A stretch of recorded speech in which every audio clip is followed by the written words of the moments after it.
Caríssimos confrades, amigos, dizer que é uma alegria, após a minha posse estar aqui nessa reunião, no sentido de falta de haver um estudo, para falar do tema tão controverso,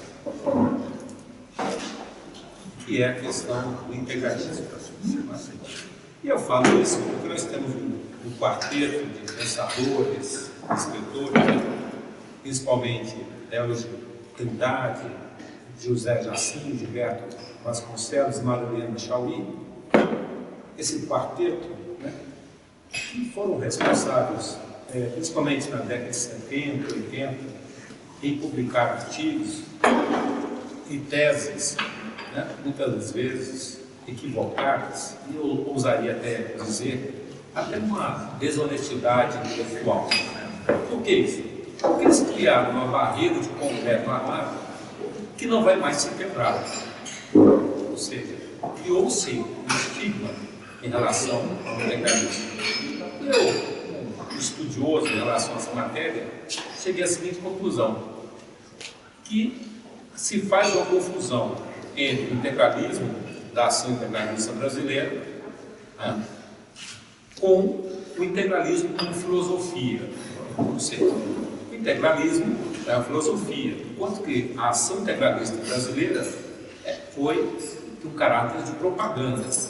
E o que se reporta nos livros de história, nos colóquios, nos simpósios, é sempre a parte externa.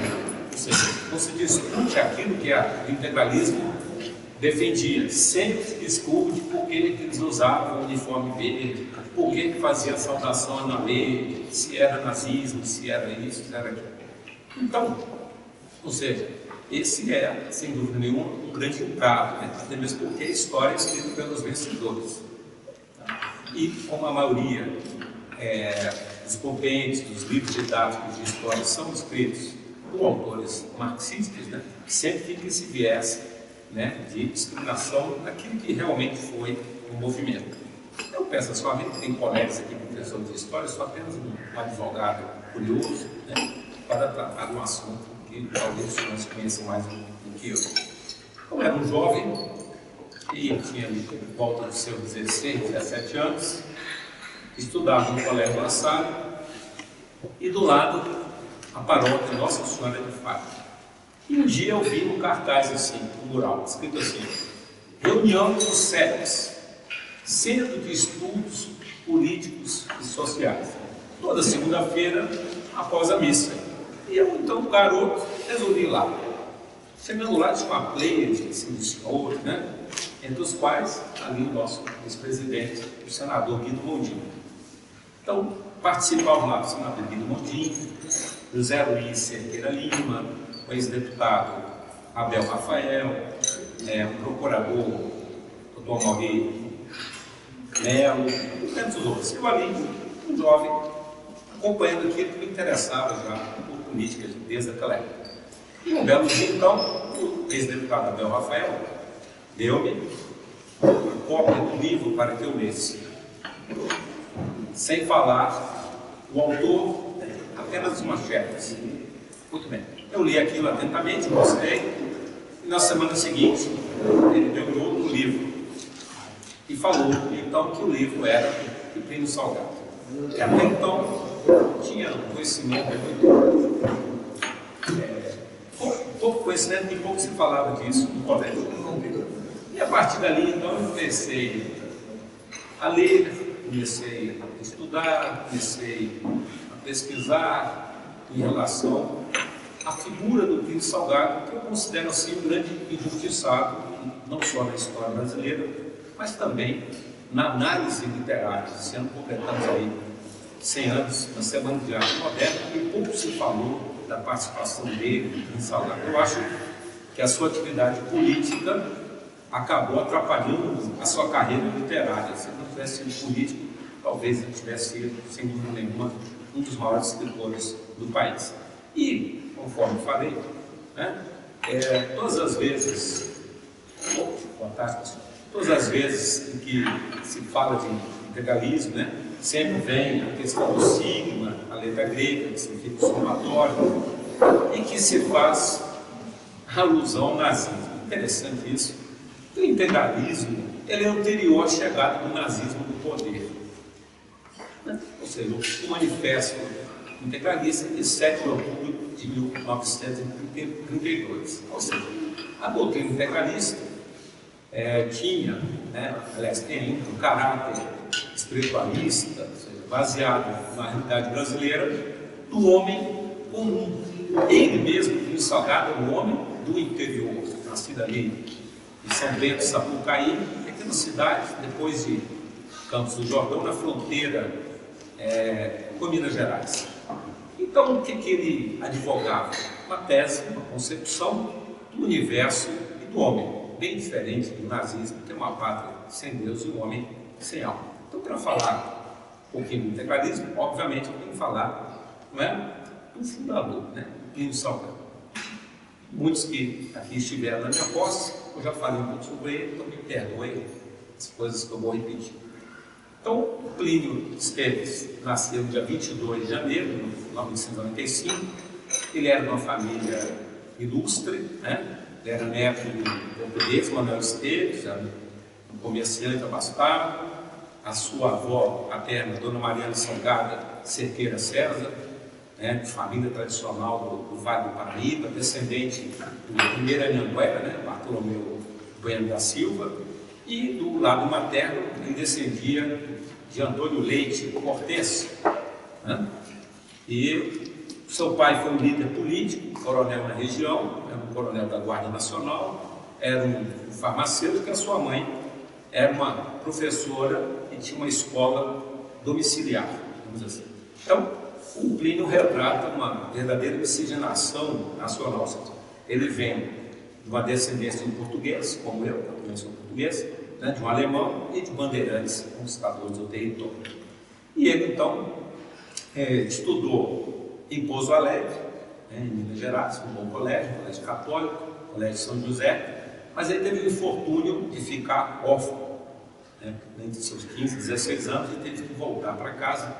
Ele era o filho mais velho, era o primogênito, e ele começou a trabalhar para ajudar a sua mãe como agrimensor.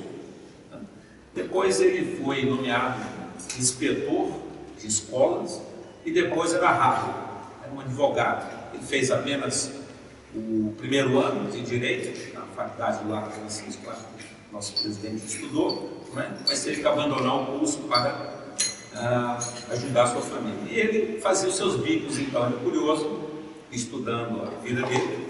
Ele foi cronista esportivo, gostava de futebol, fundou o time de futebol, que tem até hoje, São Bento Futebol Clube, e nas cores preto e branco, e aí ele tinha de bom gosto em alusão ao Botafogo do seu time. Então, quem mais é botafoguense aqui? Olha aí. E ele então tinha esse bom gosto. Ele começou a escrever no jornal da sua terra, no Correio de São Bento, depois no jornal do Correio Paulistano, fazia incursões em jornais da capital, fazendo pequenas notícias, e ele então, de uma maneira inédita, funda o Partido Municipalista, junto com o professor, e consegue, por incrível que pareça, eleger um deputado. E ele começa a ingressar efetivamente no cenário político. Casou-se, a senhora Maria Amélia, e no parto da sua filha primogênita, a sua esposa faleceu. E aí então isso causou a ele uma profunda depressão, profundo desgosto, e questionando-se inclusive por que Deus teria feito isso com ele. Então, passa uma fase assim de falta de crença, e até que ele participa de uma formação espiritual, com o padre Leonel, e acaba se reconvertendo ao catolicismo e torna-se um católico assim, bastante praticante, digamos assim.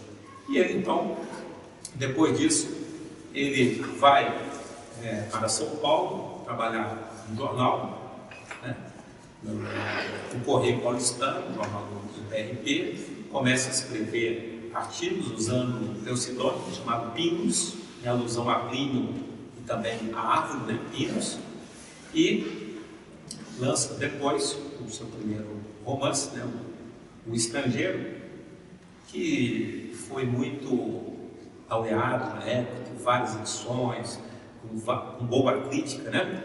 Ou seja, Mário de Andrade saltou como a obra mais importante de sua geração. Cassiano Ricardo disse: é um Alencar corrigido por Machado de Assis. Cristão de Ataíde disse: era o romance dramático do nosso tempo. Esse foi o primeiro livro de sua tetralogia, né? Depois ele lançou O Esperado, O Cavaleiro de Itararé e A Voz do Oeste. Então era um livro muito interessante, em que ele retrata a situação local, né? Tinha o professor Juvencio, que eu desconfio que era ele mesmo, era um professor nacionalista, né? E fala da questão dos imigrantes italianos e tal. Então, ele, digamos assim, teve uma sólida formação, quase que autodidata, e das suas leituras diárias da juventude, da adolescência, Alberto Torres, né? Tavares Basso, Oliveira Viana, Pandiá Calógenes, Euclides da Cunha, Farias Brito, Jackson Figueiredo, todos aqueles intelectuais depois do centro Dom Vital. Nesse período em que estava assim, entre aspas, me ateu de ler toda a literatura revolucionária de Marx, de Tossi, de Lenin, de Ferraz, gostava muito de psicologia, lia bastante Gustavo Le Bon, dentre outros. Então ele, digamos assim, era um autodidata. E ele então, após a Semana de Arte Moderna, após a impulsão já no ramo como jornalista, não era apenas um repórter esportivo, e agora não era apenas um jornalista, ele era um redator, né? E aí então ele começa a conviver com a intelectualidade, principalmente em São Paulo, onde ele morava, e ele então, em face a isso, é convidado a ser candidato a deputado estadual, que ele não queria. Ele relutou muito em ser candidato, acabou sendo pelo Partido Republicano Paulista, foi eleito o deputado mais votado da sua região ali, não é? Exerceu um mandato assim, digamos assim, ele era tímido, apesar de ser um grande orador, mas ele era meio tímido nas questões políticas, né? Tratava das questões da sua região, e aí então ele, mesmo sendo deputado, ele conta isso nas suas memórias, né? Passava dificuldades, e ele então é contratado pelo advogado, pelo banqueiro, advogado, o dono do Itaú, Egídio,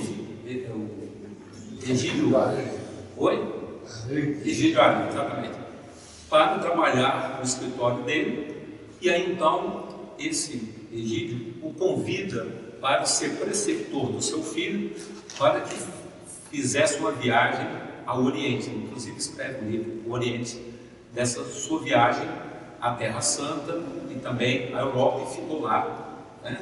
E aí quando ele teve contato, né, com as questões de Mussolini, e aí ele escreve um artigo, que até hoje é muito destacado por causa disso, que é Como Vi a Itália. Eu tenho essa publicação, inclusive, em italiano, e isso toda hora é usado contra ele. Ele apenas, como um bom jornalista que era, faz um relato de como estava a Itália ali no governo Mussolini. E ele volta então, né, logo depois da Revolução de 30, ele não estava aqui na Revolução de 30, e ele resolve então convidar essa pleite de amigos, de intelectuais, para o que ele chamou de CEP, né? E aí reúne uma grande comunidade que é o embrião da ação integralista brasileira. Então, entre eles, Dom Helder Campos, na época era padre, o intelectual presidente da Academia Brasileira de Letras, Gustavo Barroso, o jurista, né, Miguel Reale, que curiosamente é da mesma cidade dele, São Bento, Sapucaí, mas nunca se encontraram na cidade, Luiz da Câmara Cascudo, né, e médico Belisário Pena. E aí, um fato curioso, né, o senador Abdias Nascimento, depois senador brisolista de esquerda, mas que participou ativamente das primeiras atividades do movimento integralista. o engenheiro João Carlos Tebenques, né? O senador Guido Mondinho, no segundo momento, e uma pleide de intelectuais, né? Antônio Galotti, que foi presidente do Supremo, Thies Martins Moreira, Raimundo Padilha, que depois foi governador da Guanabara, Jorge Lacerda, que foi governador de Santa Catarina, Rolando Corbusier, Alberto Pereira Ramos, né? Jurista, o Ofeiro da Silva Pérez, casado com a Lígia Fagundes Pérez, que está recentemente falecido e tal. E ele, então, depois dessa incursão nessa sociedade de estudos políticos, né, que se reunia quase que semanalmente no centro de São Paulo, ele resolve, então, lançar o Manifesto de Outubro, né, o 7 de outubro de 32. E esse manifesto começa com a seguinte palavra, né? Deus dirige o destino dos povos. Então ele traz a concepção do homem, do universo. No segundo momento ele traz como ele entende o conceito da nação brasileira, defende um princípio de autoridade, defende um patriotismo, defende um nacionalismo, fala da questão social, do que trata depois das ações práticas da ação integralista brasileira, e fala do município e também da família. E é curioso, quando a gente relê esse documento, que muito daquilo que ele propagou, daquilo que ele defendeu, depois foi colocado na prática. Diz o manifesto, entre nacionalizar as minas e quedas d'água e proteger os minérios e riquezas do subsolo. Depois veio Furnas, veio Petrobras, Volta Redonda, Três Marias. O manifesto defende um plano nacional ferroviário, defende a rede ferroviária nacional. Depois nós tivemos aí o DNR. Curiosamente, né, defende a criação do Ministério da Economia e também do Ministério da Aeronáutica, que não existia na época, que depois foi criado. Dentro da diplomacia brasileira, ele defende que tem um órgão anexo para estudar os problemas nacionais e as questões internacionais. E foi criado depois o Instituto Rio Branco, tal qual ele falava nos seus livros, a questão da colonização, da imigração e da reforma agrária. Depois nós tivemos o INCRA e o Estatuto da Terra, que ele inclusive ajudou a redigir. Falava no manifesto do apoio ao teatro, apoio ao cinema, e pasme, falava já naquela época, em 32, dos cursos profissionalizantes. Ele achava que nem todo estudante deveria ir para a universidade, porque era uma coisa apenas para a elite. E nós temos aí o Senai, Senac, etc. Então, quando eu pego as publicações da época, de repente a coleção completa da revista Mauê, eu fico impressionado com o leque de atividades que a ação integralista fazia na época. Ou seja, tinha escolas primárias, tinha puericultura, cartilhas de puericultura naquela época, ou seja, conselho para as mães falando sobre a questão de amamentação, a questão de vacinas, creches, lactários, ambulatórios médicos, que tudo isso depois acabou transformando-se na Legião Brasileira de Assistência. Também no manifesto, conforme eu falei, ele fala da defesa do municipalismo e, curiosamente, fala também, já naquela época, já no outro manifesto de 35, da participação dos empregados nos lucros das empresas. E depois, mais tarde, acabou sendo feito. Então, talvez essa parte estética, né, e que tanto se faz aqui está do salgado, do uniforme, né, aqui do lado da carne salgada, né, e é essa questão de ser o chefe nacional, de ter a saudação, de ter a questão do sigma, talvez isso tenha sido um grande problema da discussão do integralismo. Eu lendo a respeito disso, né, e tem as atas, né, da Câmara dos 40, que era um grupo seleto, da Câmara dos 400, isso chegou a ser discutido lá, se deveria ou não ser utilizado o uniforme. E aí o intelectual Lacombe, na época, era contra, ele dizia que isso, ele foi profético, seria utilizado contra o integralismo depois. Então nem todos eram favoráveis a esta vestimenta, a essa indumentária. E, obviamente, também nós tínhamos as questões internas, né, de uma certa não gosto de usar idolatria, mas uma certa projeção de chamá-lo de chefe, de ter uma roupa exclusiva para ele, né? Tem uma série de questões até mesmo burocráticas, vamos assim, né? De toda uma saudação. E o lema, por Deus, pela pátria e pela família, que não foi feito por ele, né? Foi tirado desse presidente Afonso Pena na beira da morte, e ele apenas adaptou, e até o presidente Bolsonaro usa, hoje sem saber nem o que é. Na hora o presidente Bolsonaro fala Deus, pátria e família, acho que ele nem entende bem de onde que vem a origem de tudo isso, mas enfim. E aí então, a gente estudando um pouco mais sobre isso, né, passado parte da ação integralista brasileira, né, em seus diversos pontos em todo o Brasil, em diversos diretórios, e aqui chamou muita atenção, né? Nós tínhamos uma população naquela época de 40 milhões de pessoas.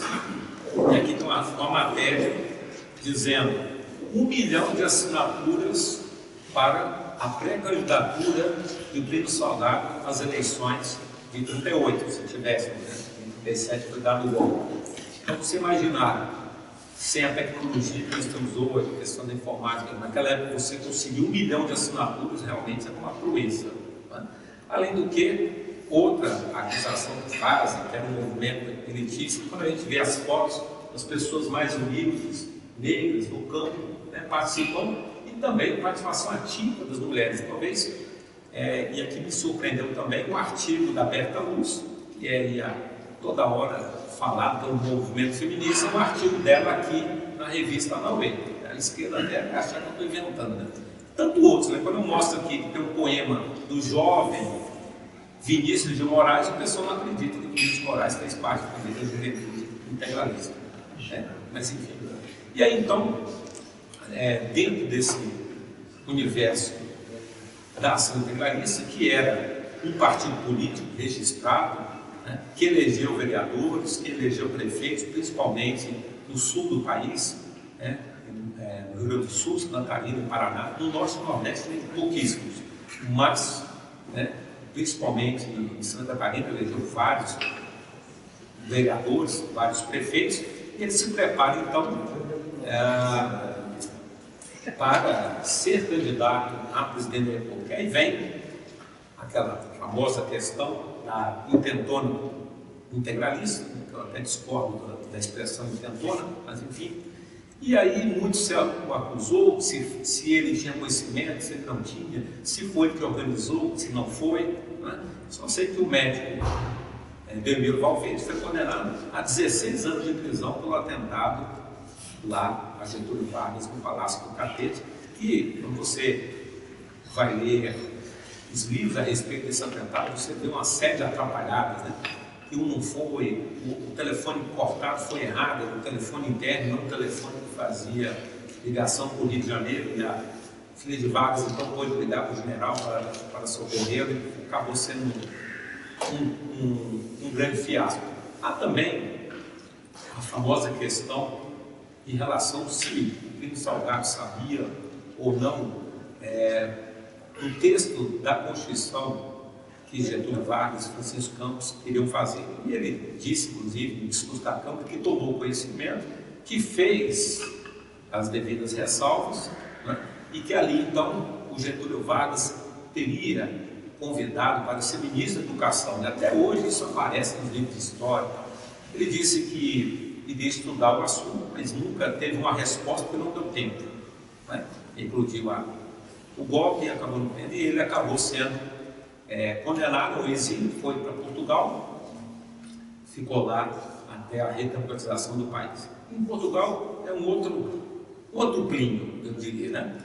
Ele então passa uma situação econômica difícil e ele então começa a escrever artigos com pseudônimos na imprensa portuguesa e também nas colônias portuguesas africanas. Tem vários desses artigos publicados por ele. E a sua esposa, então, Dona Carmela Salgado, segunda esposa, que fazia parte do núcleo feminino integralista de Taquaritinga, onde ele a conheceu.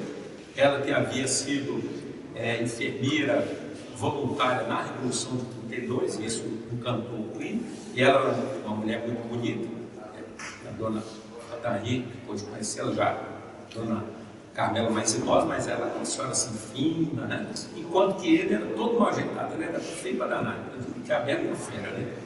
Mas tinha o encanto da sua inteligência. E ali, então, desse exílio em Portugal, ela aprendeu artesanato, e ela dava aulas, né, de tapetes, né, fazia tapete arraiolo, ela era intérprete, fazia tradução de livros português, inglês, português, né? E curiosamente, aquele azeite que nós usamos até hoje, o azeite galo, foi esse dono desse azeite galo que o ajudou lá no seu exílio, e os amigos daqui, principalmente o seu genro, né, o deputado Loureiro Júnior, que fazia vaquinha entre os amigos e ajudava a se manter lá. Mas ele aproveitou esse período para escrever as suas melhores obras, na minha opinião, né? Principalmente as obras religiosas, né? Primeiro Cristo, São Judas Tadeu, né? E a sua obra principal, que é a vida de Jesus, né? Então, eu mais tarde pude conhecer a Dona Maria Amélia Salgado, sua filha, que curiosamente não chamava-se Maria Amélia, ela era Maria Virgínia, mas ela usava Maria Amélia por causa da sua mãe falecida. Um fato curioso. Eu fiquei muito amigo dela e insistia com ela para que ela escrevesse uma biografia do pai dela. Muito bem. A Dona Carmela, antes de falecer, era uma mulher muito estúpida, né, visionária, ela pegou todo o acervo do Plínio Salgado e doou para a fundação do Arquivo Público de Rio Claro, né? Tinha lá o prefeito, depois foi deputado, Paulo, e que fez esse fundo. E nós temos lá cerca de 80 mil documentos, entre cartas, fotografias, inclusive. Eu sou um assíduo lá, já fui lá diversas vezes. Não está tudo catalogado ainda, uma parte está, outra não, ainda tem muita coisa a ser vista, muita coisa encaixotada. E numa dessas minhas férias, para ir para lá, eu já era tão conhecido que o pessoal, o diretor deixava eu ficar por lá, né? Eis que eu achei, né, uma biografia dele, escrita por ele mesmo, História da Minha Vida. Eu acreditei quando eu vi aqui, falei, meu Deus. Ele começou a escrever a biografia dele, escreveu da infância dele até 1959, em 60, deputado veio para o Brasil. Não deu tempo de ele escrever os 15 anos finais. Eu falei para a Dona Maria Melhor, vamos aqui, a biografia já escrita pelo seu pai, a gente faz uns ajustes. E aí então, a gente lança, né, essa obra, Plínio Salgado, meu pai, Maria Amélia Salgado, que eu vou doar aqui para o acervo da nossa biblioteca.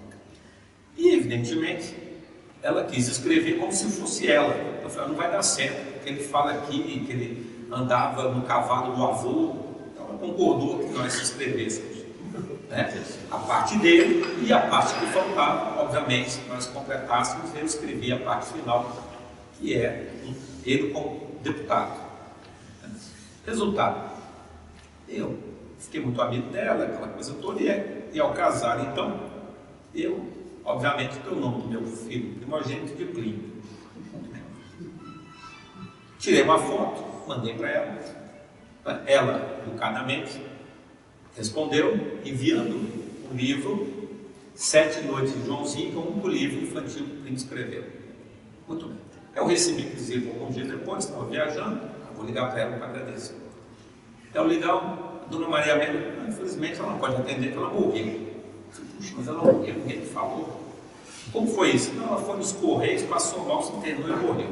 Aí eu falei assim, quando foi isso? Aí foi olhar a data do carimbo da carta que eu havia recebido. Então a última coisa que ela fez foi ir aos Correios mandar o livro para mim. E aí, e assim, né, porque o filho dela falou assim, olha, seu Paulo de Brasília, ela deixou uma encomenda para você. Tudo bem.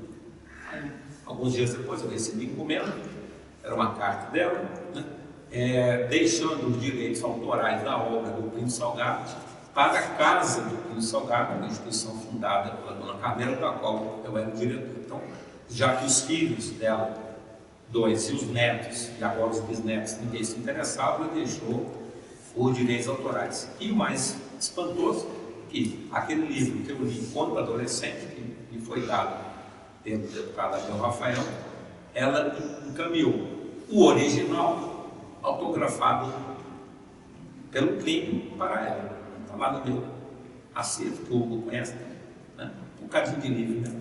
Minha esposa disse que é a outra na minha vida, são os meus livros.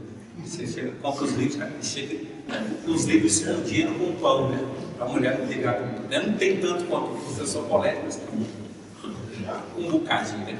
De tal maneira, né? Como eu falava, né?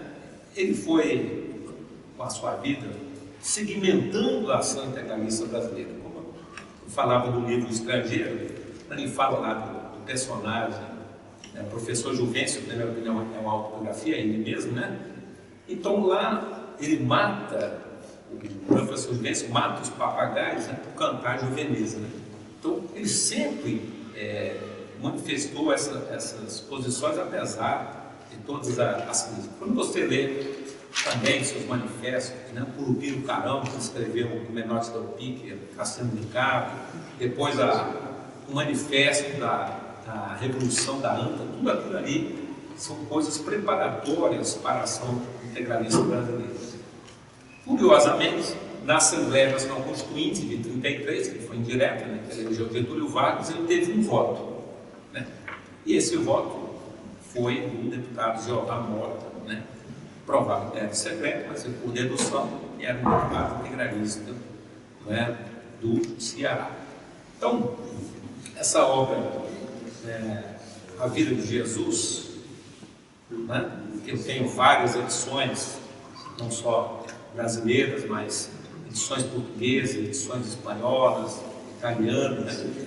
É muito curioso, porque na época que ele vivia em Portugal, esse livro era um livro obrigatório nos seminários católicos, né, de Portugal. O senador Marco Maciel, que depois participou dos Centros Culturais da Juventude, que é uma fase posterior ao integralismo, quando o Plínio volta do exílio e funda o PRP, o Partido da Representação Popular, ele cria o Centro de Juventudes. Nós tivemos mais de 500 em todo o país, e que grandes figuras participaram dele, não só o senador Marco Maciel, como o Aníbal Teixeira, como o meu conterrâneo João Paulo Reis Veloso, depois foi ministro, né?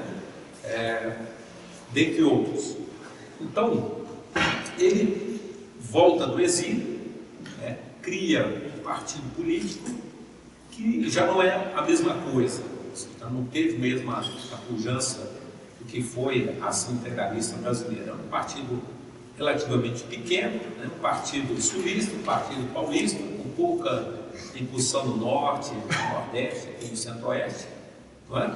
E aí, dentro da sua carreira, eu nunca consegui entender bem isso, ele se candidata a senador pelo Rio Grande do Sul, em 1950, e perde para Alberto Pasqualini, né, um dos ideólogos do PT, perdeu por pouco, por volta de 30 mil votos. E ele então se prepara para as eleições de 55, se candidata a presidente, perde para Juscelino, teve uma votação até relativamente expressiva, 8% do total, e chamou muita atenção a votação expressiva que ele teve no estado do Paraná, principalmente em Curitiba. Em Curitiba, a votação dele foi tão expressiva que, somado os votos de Juscelino, Juarez e Ademar de Barros, não alcançou o prêmio. E ele, então, por causa disso, criou uma inimizade até o final da vida com o Carlos Lacerda. Era assim curioso, né? Apesar deles terem inimigos comuns, né? O Brizola, o PTB, os comunistas, mas eles nunca foram amigos, pelo contrário, né? Carlos Lacerda era assim ferrenho nas críticas que fazia a Plínio Salgado. Eu entendo que eram dois grandes oradores, dois grandes jornalistas, dois grandes tribunos, né? E que um poderia ofuscar a luz do outro, né? Eu só consegui vê-los juntos uma única vez, quando em 64, na marcha por Deus, pela família, pela pátria, lá em São Paulo. Fora isso, né? Tanto é que quando o Plínio Salgado é eleito deputado em 58, ele usa a tribuna a primeira vez em 59, o primeiro a parteá-lo é Carlos Lacerda, e eles têm uma briga, o médico um fala uma coisa, outro fala outra, soa a campainha, e depois disso nunca mais trocaram a partes. Foi a primeira e única vez. Lacerda ia à tribuna, ele ficava calado, Plínio ia à tribuna, Lacerda ficava calado. E aí então, o Lacerda o acusava que a sua candidatura teria ajudado a eleição de Juscelino. E depois Lacerda, com aquela tese, ganhou, mas não era uma maioria absoluta, não devia tomar posse, e obviamente a bancada do PRB, do Salgado, ficou favorável, né, a Juscelino, a sua posse. A bancada do PRB votou toda favorável à mudança da capital. Ele foi, inclusive, um dos primeiros parlamentares a se mudar para Brasília, antes mesmo da inauguração. Ele morava aqui na 105 Sul, você morava na 105, né? Ou na 305? Então, o Plínio Salgado morou ali e ele tinha ali no Parkway o que ele denominou a Vila Integralista. Não sei se a Thaís chegou a conhecer lá. Então, era uma grande propriedade em que morava o Plínio Salgado, o deputado Abel Rafael, Ivan Luz, né? O Guido Mondin pegou, mas nunca chegou a construir, né? Que, curiosamente, na casa do Plínio hoje mora o Agito Cultural do Líbano, né? Porque o pessoal do Ivan Luz, descendentes, ainda moram lá. Então, quem é que mora aqui na casa que era do Plínio Salgado? É o pessoal da Embaixada do Líbano. Aqui no acervo do Instituto Histórico tem a revista Nova Capa, que eu estava olhando aqui agora, e que na edição de 58 o Plínio Salgado escreve um artigo defendendo a mudança da capital. E aí, fazendo um pequeno parênteses em relação, o Plínio escreve um livro interessante que é Os 13 Anos de Brasília, escrito em 73, já quase no finalzinho do seu mandato. E aí tem que abrir um parênteses para falar um pouco também da sua senhora Dona Carmela Salgado. Porque muito se fala do Plínio, pouco se fala da Dona Carmela Salgado, que era uma senhora visionária, uma mulher assim, avançada no tempo dela. E já naquela época, ela funda a Ação Social Planalto, que é dirigida pela minha amiga Nathalie, e também a Casa do Candango. E ela fazia muitos eventos, fazia desfile de modas, reunia as embaixatrizes, as mulheres, os deputados, os senadores, e cria, inclusive, a Festa dos Estados. Quando foi a primeira Festa dos Estados? Foi exatamente em 1960. Em que quadro foi? Lembra? Na 105. Um quadradão da 105. Quadradão. Então, e aí, a gente pesquisando, né, as atividades da Ação Social Nacional, da Casa do Candango, né, que remonta às atividades da Ação Integralista Brasileira da década de 30. Então tinha serviço odontológico, serviço de assistência social, o programa do pequeno jornaleiro, e por aí vai, inúmeras, daria uma outra palestra, mas aí pode falar melhor do que eu sobre isso. E ele então, como parlamentar, era extremamente tímido, né? Apesar de toda a sua eloquência. Ou seja, ele fez grandes discursos, muitos memoráveis, né? Entre eles a improvisação do crucifixo no plenário da Câmara, que está lá até hoje, né? Trouxe no Rio de Janeiro, e ele então foi assim, foi eleito deputado 4 vezes, primeira vez pelo Paraná, depois 3 vezes por São Paulo, e ele foi ficando assim um pouco desgostoso, digamos assim, né?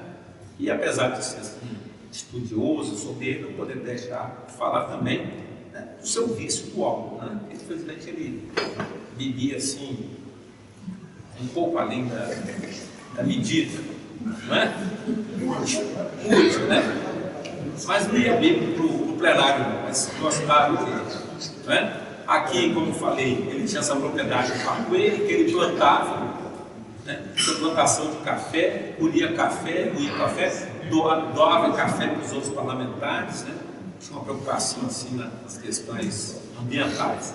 A sua atuação na Câmara, sempre na Comissão de Educação, né? Ele foi o relator do PIS, do Programa de Integração Social. É dele também a questão do Banco dos Livros. Eu não sei o que cheguei a pegar o Banco dos Livros. Não sei se o não pegou esse não, o Banco dos Livros. O estudante tinha lá os exemplares mínimos que o estudante podia pegar, né? Ele, quando eu vejo a parte orçamentária dele, as emendas dele eram emendas só para a Santa Casa Misericórdia, para a biblioteca, para o Museu do Ipiranga, para custear discos de Vila Lobos, né? E ele era um homem assim ousado, né?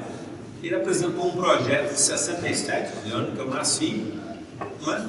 Falando sobre a discriminação nas escolas, ou seja, o bullying. Em 1967 ele já apresentou um projeto sobre bullying. Sugeriu a criação do Ministério do Turismo, que foi feito agora há pouco tempo, e curiosamente instituindo o Dia da Comunidade Afro-Brasileira. Mais curioso ainda, ele defendia a introdução da hipnose no curso de odontologia. Ele tinha assim um cursão da ufologia, ele era amigo do general Ulloa, né? E ele disse, está isso anotado no registro da época, que ele viu um disco voador. Não sei se ele viu mesmo, se ele tomou umas canjibrinas, mas você viu, né? Oi? Pois é. E aí então, ele, o ápice da sua atuação parlamentar, um abraço, foi a sessão solene da Batalha do Riachuelo, em 11 de junho, o centenário da Mandaré, Batalha do Riachuelo. E aí, eu já pesquisei sobre isso, eu entrevistei o senador Edson Lobão, que era deputado na época, o presidente Jassarri, que na época era deputado, o Marcondes Gadelha, porque tem várias versões em relação a isso. Uma versão, apregoada pelo senador Edson Lobão, é que o orador da Arena teria faltado e o presidente da Câmara, o deputado Célio Borges, de última hora chamou o Plínio Salgado para fazer um discurso de improviso. Primeira versão. Marcondes Gadelha disse que não, que ele era um jovem deputado do MDB e que ele sentou do lado do Plínio Salgado e que ele levou tipo um cartão assim com umas anotações. Perguntei ao presidente Jassarney, ele falou que não estava presente na sessão. Então ficou essa. Depois, o ex-deputado ministro, esse é o Ivan Luz, que disse que não, que na véspera do discurso ele esteve na sua casa para jantar e ele comentou sobre os tópicos do discurso. Então eu prefiro ficar com essa versão mais fidedigna do ex-deputado Ivan Luz. Foi um discurso muito brilhante, né? Que teve 10 minutos de aplausos, que eu tentei botar no livro Guinness do Records, não consegui porque não tinha os 10 minutos gravados. Mas em todos os jornais, e aqui eu acabei de ver que uma acervo aqui do Instituto tem o Diário de Brasília, que traz a matéria, inclusive, relacionada a esse discurso. Ele era um homem muito simplório, todos os seus empreendimentos nunca tiveram assim muito sucesso. O melhorzinho foi que ele foi o fundador da livraria clássica brasileira, que editou muitas obras importantes. Foi membro da Academia Paulista de Letras, do Instituto Histórico e Geográfico de São Paulo, da Academia Carioca de Letras, é patrono aqui da Academia de Letras de Brasília, ocupada pelo Abel Rafael, e aqui também na nossa casa é patrono. Tem 18 ruas com o seu nome, né, praças, né, e poucas escolas. E eu até comentava no dia da minha posse, uma das nossas tristezas foi o prefeito de São Bento Sapucaí, sua terra natal, do Partido Verde, que tirou o nome do Plínio Salgado da principal praça da cidade, mostrando uma ignorância, um absurdo histórico. Ele e Miguel Reale, obviamente, são as duas maiores personalidades da cidade. Botou o nome do presidente João Goulart, que pode ter outras homenagens, tirar o Plínio Salgado e botar o João Goulart, realmente é uma coisa. Deixa o João Goulart ser homenageado mais, lógico. Aqui mesmo nós temos um viaduto ali do Bandeirante, o presidente João Goulart, não tem problema.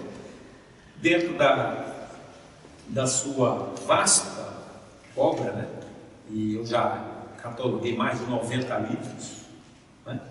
Eu acho que eu tenho assim, quase 98% da obra dele, né? Tem uma que é uma novela policial que ele publicou para ganhar um dinheirinho, que essa eu não consegui ainda. Estou procurando há muitos anos. Né? Ele publicou mais de 90 livros? Mais de 90 livros. Mais de 90 livros, entre poesia, filosofia, sociologia, história do Brasil, o livro infantil, muitos livros religiosos e, obviamente, livros integralistas, né? Que é integralismo perante a nação, integralismo na vida brasileira, né? E poemas, né? Muitas dessas obras são muito raras, há um mercado paralelo, né, dos colecionadores. Toda vez que tem uma obra do Plínio Salgado, custa uma fortuna. Pra você ter uma ideia, essa coleção da revista Naue, de 37, que são 22 volumes, custa aí no mercado de R$2.000. Quanto? R$2.000 é uma... Né, o pessoal aproveita também para inflacionar as coisas do Plínio Salgado. Nós temos um projeto, né, da Casa do Plínio Salgado, que é resgatar os artigos dele do Diário de São Paulo, de 1960 até 1975, durante 15 anos ininterruptos, ele escrevia uma coluna, né, do Diário de São Paulo, que está perdida, né? Estou procurando tentar resgatar. Então, dentro dessa, digamos assim, fase pós-integralismo, tivemos o TRT, tivemos o Centro Cultural da Juventude, e vem a terceira fase, digamos assim, né? Da qual eu me enquadro, eu sou mais jovens mais velhos e mais velhos mais jovens. Tem aqui dois jovens aqui, então aqui fazem parte da terceira geração de pessoas curiosas, estudiosas em relação ao integralismo. Há uma publicação da Câmara, né, os perfis parlamentares, com os principais discursos dele, e aí tem um fato curioso. Tem 30 anos que eu procuro esse quadro. Esse é um quadro pintado a óleo, um artista cearense, Otto Cavalcante, já falecido. Eu ainda consegui comprá-lo, já com bastante idade. Ele diz: não sei para onde foi parar. Não está no acervo da Câmara, não estava com a família, então fica essa curiosidade. Não sei para onde foi parar esse quadro aqui, pintado a óleo, que ele pintou de vários outros deputados dessa coleção. Então, nessa publicação aqui, eu destaquei aqui primeiro a questão da parte do caso Lacerda. Você vê como é que era acalorado o debate dos dois. Ele botou assim, palavras do tempo: ilustre deputado do caso Lacerda, me honra com esse novo à parte. Devia a proporção falava saber intimamente que estou de pleno acordo com Sua Excelência. Realmente eu estaria no exílio até hoje se por acaso Hitler vencesse, porque então predominaria um tipo de ditadura nacionalista e socialista como essa que atualmente já está novamente ameaçando o mundo. Aí Lacerda fica meio assim, né? E aí ele responde, Lacerda, que se o pacto tivesse prevalecido, se Hitler tivesse conseguido ganhar a guerra, estávamos perdidos. Então o Lacerda tenta atribuir, né, essa questão de nazismo ao Plínio Salgado. Depois, na outra parte deste livro, ele fala a respeito dos 30 anos do integralismo, e depois, já no final da vida, fala dos 40 anos, né, do integralismo. E uma parte que me chamou muita atenção, que tem a ver com Brasília, tem a ver com o nosso instituto. Aqui na página 462, ele disse que lançou um livro, A Voz do Oeste, em 1934, um romance, poema falando das bandeiras, e aqui neste livro ele defende, né, a mudança da capital para o centro do país. E tanto é verdade que depois da sua morte, na carta de Juscelino escreve para a Dona Carmela, Juscelino reconhece isso. E eu tirei cópia dessa carta e doei aqui para o acervo também do nosso instituto. Né? E aí, então, já na sua despedida do parlamento, já quase octogenário, né? Ele não foi mais candidato nas eleições de 74, no estado de saúde, também pela sua idade, ele faz um balanço de toda a sua vida, e aí, observando aqui as notas taquigráficas, né? Mesmo os adversários dele, o respeito que tinham por ele. Interessante isso. Quando eu pego as matérias dos seus sepultamentos, estava lá Ulisses Guimarães, que fez uma saudação, e seus amigos, né? O ex-ministro Alfredo José também usou da palavra o ano do seu falecimento, né? Em 7 de outubro de 1975. A sua viúva, Dona Carmela, né, continuou aqui por alguns anos, né, frente à Ação Social Planalto, e esse gesto nobre doou do seu acervo para o Arquivo Público de Rio Claro, e que algumas obras têm sido lançadas, geralmente contrárias, né, e que nós estamos aí também esse desafio de tentar, sem nenhum fanatismo, mas de tentar escrever algo, né, baseado também na biografia que ele deixou escrito, uma coisa mais honesta em relação, principalmente, ao escritor Cândido Salgado, que, do meu ponto de vista, é um injustiçado. Ele foi um grande amigo de Monteiro Lobato, que publicou seus primeiros escritos na Revista do Brasil, editou alguns livros seus, e aí um repórter perguntou a Monteiro Lobato por que ele não se candidatava à Academia Brasileira de Letras. Ele disse que não podia ir porque outro maior que ele, Cândido Salgado, não estava.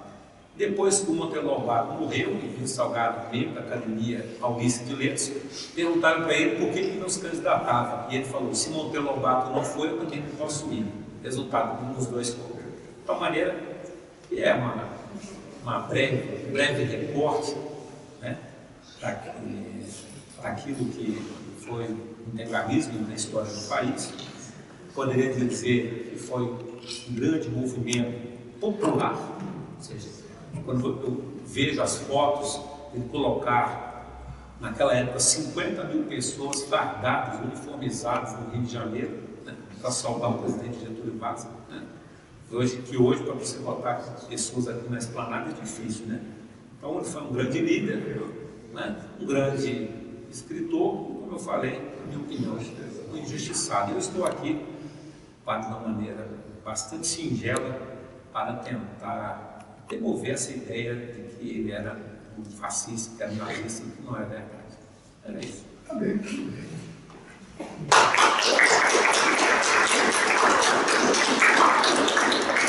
Muito bem. Parabéns. Nós sabíamos da sua admiração pelo Cândido Salgado e muita coisa já foi dita, e eu fiz aqui algumas anotações. Foi mais no sentido de provocar o debate, né? Claro, vai ser aberta a todos. Eu quis afastar, né, dessa ideia do título de crítica histórica do integralismo, que evidentemente podia separar o integralismo do Cândido Salgado. Porém, para efeito de crítica, é necessário separar esses dois itinerários, porque o Plínio, como o Alfredo lembrou, são várias fases, né? Tem uma fase anterior à cena de arte moderna, de jornalista, né? Depois teve a ação integralista, depois teve o exílio, depois a volta dele. São momentos diferentes e que ele manteve uma certa coerência, mas em razão das conjunturas ele também se adaptou um pouco às situações. Eu acho que a primeira observação é que não há no movimento integralista uma coerência absoluta ideológica. Geralmente os cronistas apontam para 3 linhas: a linha do Salgado, a linha do Miguel Reale e a linha do Gustavo Barroso.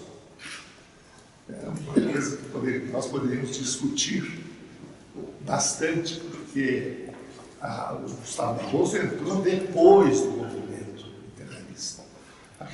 Muitos intelectuais, depois da integração também intervenção dele, talvez se refira que o movimento integralista surge contemporaneamente a outros movimentos semelhantes no Ceará, em Minas, tinha o Francisco Campos, com outro tipo de desfile.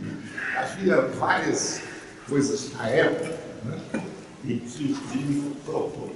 E, como já disse ele também, é um interessante desdobramento, que são os centros culturais da juventude, de expressão, o próprio PRP, em 1964. A participação dos integralistas no movimento de 64 foi intensa, começava no Mourão Filho, né? E uma série de outras pessoas que se aproximaram muito do governo pela influência ainda retardada. Agora, particularmente, eu tenho sido uma presença muito marcante, porque na minha geração na Faculdade de Direito havia havia 3 professores, grandes professores, e todos eram ex-integralistas, né? Era o Miguel Reale, o Alfredo Buzaide e o grande Alfredo da Silva Teles Júnior. E o Inácio da Silva Teles e o Loureiro Júnior também foi professor na faculdade, que era gênero. E o Alfredo é muito importante porque ele foi a grande barreira em relação aos estudantes para a penetração, eu não digo da esquerda, porque eu não gosto muito de usar essa palavra esquerda, mas do marxismo, do materialismo, etc. O Alfredo foi o grande ídolo da faculdade que segurou essa influência. Agora, em termos de documentos, eu acho que, se você lembrar, a Sociedade de Estudos Políticos teve um documento escrito também, que antecedeu o Manifesto de Outubro. E o Manifesto de Outubro, e depois, um ano depois, as diretrizes integralistas. Agora, eu queria salientar alguns pontos em relação a essa crítica. Né? Apenas, algumas coisas já foram ditas pelo Paulo Fernando, eu só estou pontuando para possibilitar depois o debate. Né? Quer dizer, o primeiro, o idealismo filosófico. Quer dizer, o Plínio era um idealista. Esse ponto é um pouquinho errado, porque o idealismo filosófico é, evidentemente, a inspiração do fascismo. O fascismo se dizia, é o idealismo em marcha, o idealismo de Hegel em marcha. Por motivos óbvios, da ideia do Estado, tudo do Estado, etc. E o Plínio pregava essa revolução pelo espírito. Outro ponto é o nacionalismo, que, de uma certa forma, foi ultrapassado por outros motivos, que eu depois vou me referir. Quer dizer, se mantém a ideia do patriotismo, mas o nacionalismo, como uma expressão excludente, o Plínio não chegou a adotar esse nacionalismo que hoje a gente pode imaginar, por um aspecto que eu já estou adiantando, que o Plínio que trouxe para o Brasil exatamente a obra, foi o primeiro retrato, José Vasconcelos, um filósofo sociólogo mexicano, que escreveu um livro fundamental chamado A Raça Cósmica, que era justamente o destino da América Latina. Né? Isso, o Eusébio é muito festejado, e o Plínio antecipou isso na sua obra. O culto à autoridade, quer dizer, a preocupação sempre de manter a autoridade, o princípio da ordem, e etc. Agora, alguns aspectos de oposição esclarecem o problema do integralismo. O integralismo era contra a liberal-democracia. Isso os integralistas dizem ainda. Toda democracia é liberal. A liberal-democracia não é democrática. Esse aqui é um dos X do problema. Depois, o Plínio é visceralmente contra os exageros do capitalismo. Quer dizer, ele é crítico em relação à influência do capital e do capital estrangeiro. Daí um problema que se poderia criar em relação a outros aspectos decorrentes disso. Né? E porque considerava que depois todos nós admitimos que a União Soviética era um capitalismo de Estado, quer dizer, era o mesmo capitalismo. Os integralistas usavam muito essa expressão, que liberalismo capitalista e o marxismo são duas faces de uma mesma moeda. Quer dizer, são duas coisas muito próximas, o que não está muito distante da realidade. Né? Outra coisa de oposição era ao individualismo e aos partidos políticos. Quer dizer, o pensamento integralista era contra o individualismo e contra os partidos, por um motivo que ainda hoje se usa. Quer dizer, o partido é parte, né? Não é o todo. O integralismo tinha ideia da discussão dos partidos. Nessa parte da oposição ao individualismo, há um livro fundamental do Pio Salgado, que é O Espírito da Burguesia. Quer dizer, o espírito da burguesia, a burguesia não é uma classe, é um estado de espírito, né? Que está também no proletariado, nas classes altas, em todos os lugares. Né? Outra oposição do integralismo é o positivismo de Augusto Kant. Quer dizer, o integralismo era visceralmente contrário ao pensamento positivista, e as suas influências aqui republicanas. Oposição ao ceticismo filosófico e ao relativismo. Quer dizer, existe uma verdade, né, que deve ser buscada. Oposição ao economicismo. E sempre essa ideia do municipalismo, que ele foi o primeiro a pensar no municipalismo, a espiritualidade versus o materialismo, capitalismo ao imperialismo, ao cosmopolitismo. Quer dizer, aí eu até discordo um pouco, porque o Plínio fez críticas à ideia do cosmopolita, né? Quer dizer, eu acho que, sim, eu pessoalmente sou contra. Eu acho que nós devemos ser cosmopolita, uma palavra de origem histórica que é muito importante. E também contra o globalismo. Parece incrível que ele tivesse feito críticas ao globalismo, que hoje está na moda. Crítica, inclusive, é um pessoal, digamos, que não gosta de usar a expressão esquerda, mas as pessoas de esquerda criticam o globalismo, e eles também, quer dizer, o globalismo é objeto de crítica, até que se explica que a primeira pessoa que escreveu em termos mundiais universais sobre o globalismo foi Marx. Tá? O Manifesto do Partido Comunista é globalista.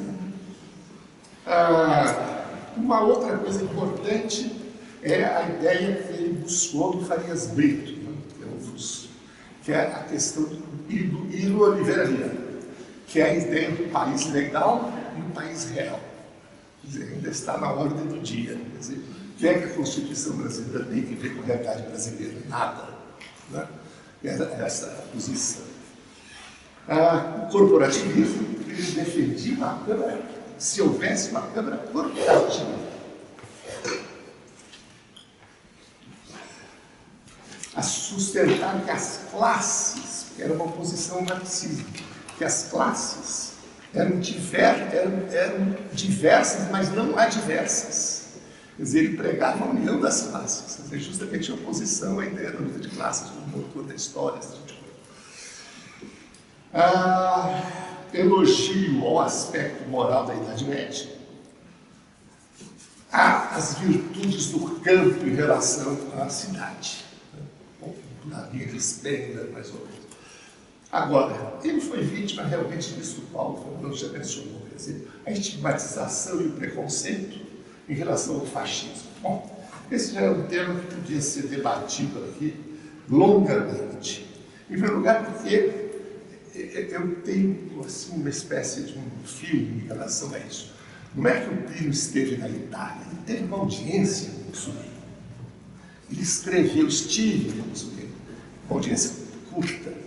E ele, naturalmente, sempre virou muito fascista. O que não é nada demais, porque ninguém elogiou mais o Mussolini que o Churchill. O Churchill achava que o Mussolini era um homem sério, extraordinário. Mas faz um certo elo em relação a esse problema do fascismo. O que é o fascismo, além de outras explicações? É uma criação italiana. O fascismo é uma criação italiana. Então o Plínio deve ter imaginado, eu preciso de uma coisa brasileira. Compreende esse mecanismo brasileiro? Já que tem esse lá, nós temos que fazer uma nossa aqui. E, portanto, com uma certa influência dessa busca para um pensamento nacional, que vai buscar, ele mencionou Roberto Gomes, brasileiro, no Farias Neto. Outra coisa que devia ser estudada é o seguinte: a diferença entre o Estado integral, o integralismo, e o Estado fascista. Pelo menos teoricamente, são diferentes, né? O Estado integral é o Estado ético, a força, etc. Agora, uma coisa interessante: o professor, eu conversando com o professor Miguel Leal, com quem eu era relativamente próximo, o Reale sustentava que o pensamento do Plínio era o pensamento da doutrina social da Igreja. Quer dizer, o Plínio tinha sido um grande jornalista, o Reale até escreveu um artigo sobre o Plínio, jornalista no Estado, e o Reale disse assim: não, o pensamento do Plínio é a doutrina social da Igreja. Porém, o livro que o Reale considerava mais importante ou mais criativo é o livro sobre a psicologia da Revolução. Na psicologia da Revolução, é muito interessante isso, porque o Plínio na psicologia da Revolução faz menção à Revolução nazista e à Revolução fascista, dizendo como momentos importantes. Porém, é interessante que ele pregou, ele teve uma antevisão do fim do fascismo. Quer dizer, ele expressamente diz: o fascismo está no fim, etc. E ele depois ouve isso. Bem, neste livro também fica evidente a oposição do Plínio Salgado contra o racismo, porque ele faz críticas, é muito interessante isso, exatamente a Augusto Chamberlain e a Gobineau, que eram os dois filósofos racistas que inspiraram, que um era inglês e o outro era francês. Eles chegaram depois da Apesar de ter Gustavo Barroso do lado dele, um grande racista. O Gustavo, eu tenho um pouco de dúvidas sobre isso. Eu tenho dúvidas sobre o antissemitismo do Gustavo Barroso. Porque o antissemitismo do Gustavo Barroso era um antissemitismo econômico, não era um antissemitismo racial. E esse problema é complicado em relação aos judeus. Os judeus têm uma mágoa muito grande do Gustavo Barroso. Mas ele traduziu os protocolos de Sarkozy. Ele comentou. Agora, os judeus ficam. Mas o problema é que o Plínio proibiu as publicações do Gustavo Barroso, né? E, enfim, esse já é um outro tipo de problema. Agora,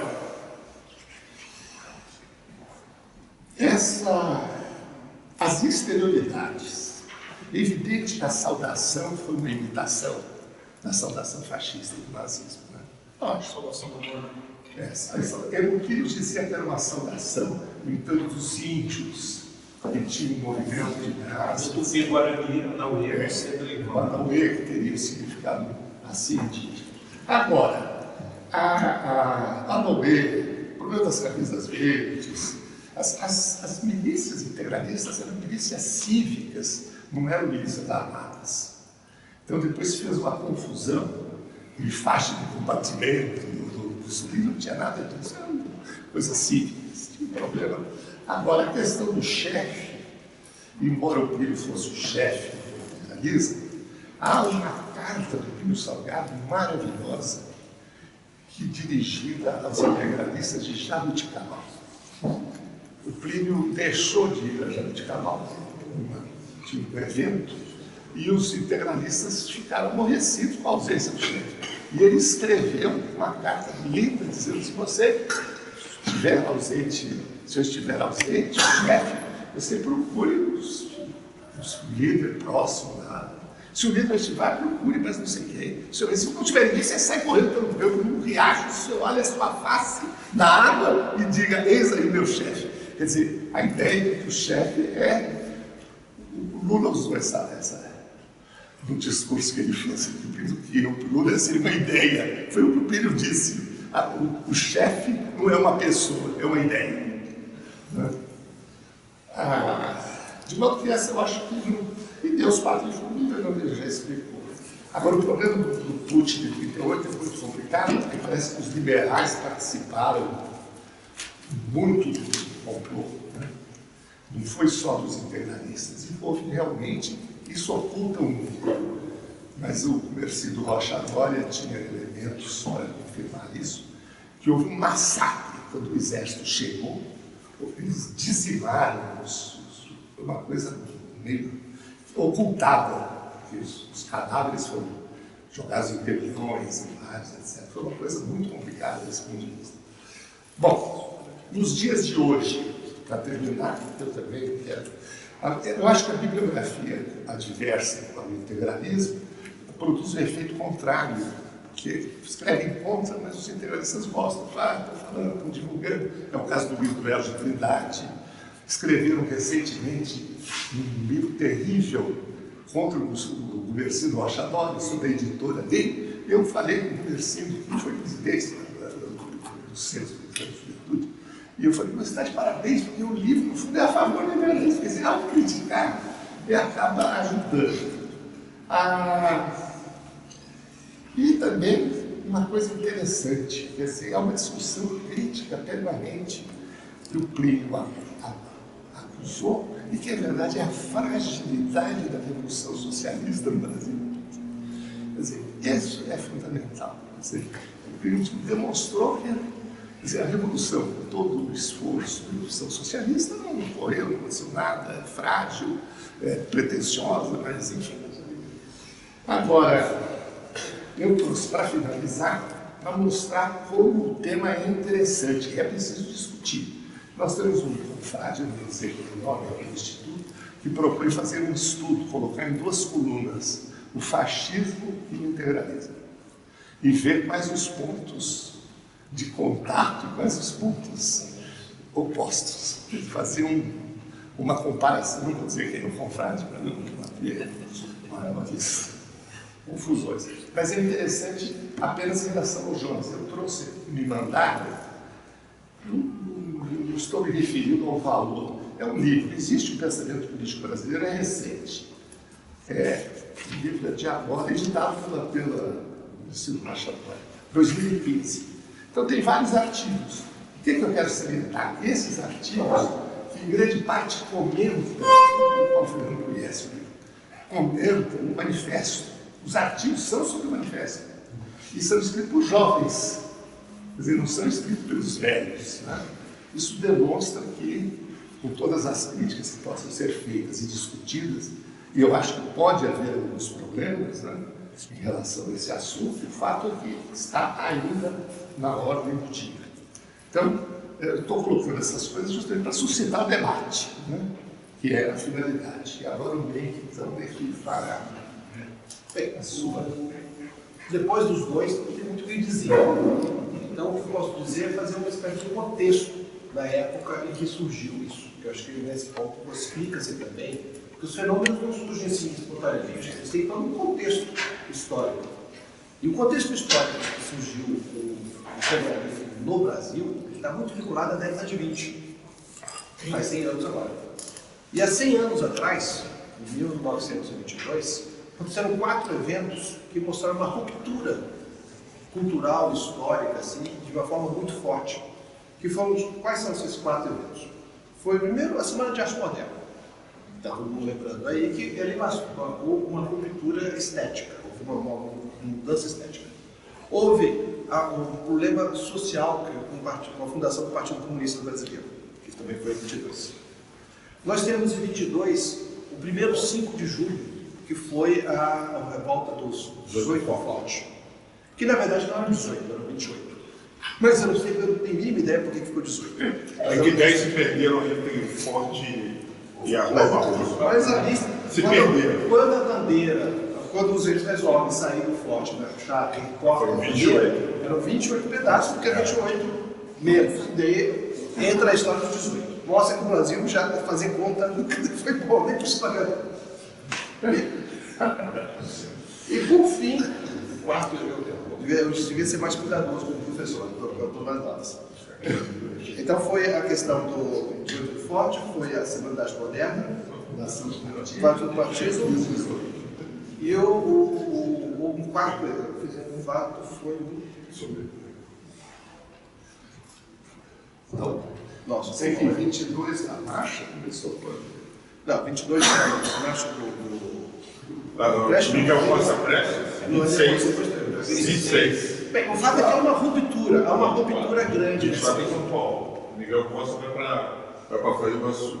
E que o Plínio ajudou o Miguel Costa a escrever o manifesto, inclusive. Tá. Mas o fato é que essa ruptura, ela mostra um momento de esteticamente, que o Brasil ele quebrou aquela, porque durante o século XIX, quando você tem toda aquela ideologia liberal que vai se implantar em 1822, na independência do Brasil, o momento lá é de implantar uma ordem liberal. Essa ordem liberal vai percorrer todo o século XIX e vai entrar no século XX. E vai entrar em 1922, que vai ter a primeira contestação. E essa contestação vai ser basicamente em função desses 4 eventos. Nós temos 22, não, semana de 22, 18 forte, a fundação do PCB, a quarta. Isso sim. Mas 3 na mão. Não, eu não me lembro, cara. Eu tinha que ser mais cuidadoso, tenho que começar a anotar essas coisas. Porque o professor falou que para falar uma conversa, né? Na conversa a gente acaba sendo informal demais. Mas o fato de que há essa ruptura, esse mundo tem de se fazer, e a crítica ao liberalismo, eu acho que o integralismo não vai surgir tanto como uma crítica ao comunismo, como é dito. Porque, segundo o Plínio Salgado, o comunismo, o socialismo, eu falava socialismo, e o liberalismo eram 2 faces da mesma moeda, que era uma face de moedas do materialismo. Ele dizia que os 2 eram materialistas. E ele tinha uma visão espiritualista.